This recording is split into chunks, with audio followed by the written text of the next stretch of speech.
Tupende kuishukuru serikali kwa dhati kabisa. Kama mnavyoona tuko halmashauri ya Rungwe katika eneo la Kiwira, kwa maana ya kwamba tuko katika kituo cha afya Kiwira, na kama unavyoona tuna wananchi wengi hapa. Tuna kambi ya macho, ni kambi zile ambazo ni endelevu, zimekuwa zinafanyika ndani ya mkoa wa Mbeya, na sasa tuko Tukuyu. Wakati tunatoka Mbeya DC tulitoa taarifa kwamba mwezi wa sita tutakuwa halmashauri ya Tukuyu, na sasa tuko Tukuyu kwa ajili ya kambi yetu ya macho ambayo imeanza tarehe 23 mwezi wa 6 2025, na kambi hii inategemea kuisha tarehe 28 mwezi wa 6 2025. Kambi yetu itafanyika ndani ya siku 6. Kwa hiyo tuwaombe wananchi wa Tukuyu na majirani wa Tukuyu waweze kufika kupata huduma za macho.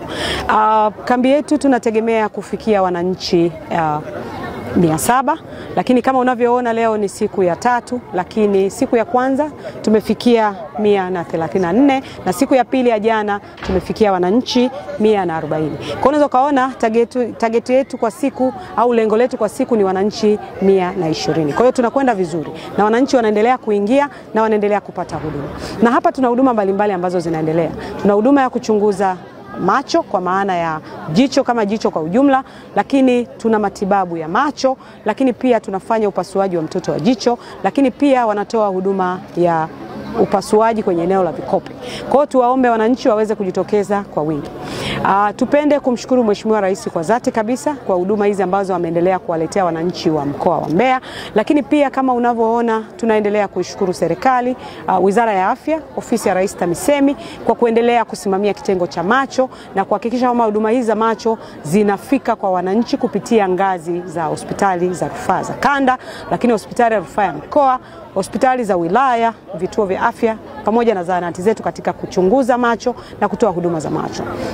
Jicho nilipata tu kama ajali, niliumia na kikopo. Baada ya hapo kajaribu kwenda hivi zahanati ndogo hizi, kaonekana kama vile nimepona, lakini baada muda nikajikuta nimeanza kutengeneza na ukungu kwenye jicho. Pili imeniaffect sana sababu nilishindwa hata kupambana kutafuta riziki, sababu kuna kazi zingine nilikuwa na shida. Kwa mfano kuendesha bodaboda, na mwingine natumia jicho moja, sasa ni shida sana. Nimeenda toka mwaka jana mwezi wa 7. Leo hii ndo nashukuru, nashangaa naambiwa wiki iliyopita kwamba kuna huduma itatolewa Kiwira hapa bure. Nilifurahi sana. Ndipo nikaja Jumatatu, walikuja kutuchukua Jumatatu, Jumanne jana ndio kuolewa asubuhi, Jumatano napata huduma hii. Kweli nashukuru sana kwa huduma hii ya hapa kwa zahanati ya Kiwira. Nashukuru sana kwa Helen Care kwa kusapoti, kwa kuungana na serikali kutoa huu msaada. Pongezi zifike kwao.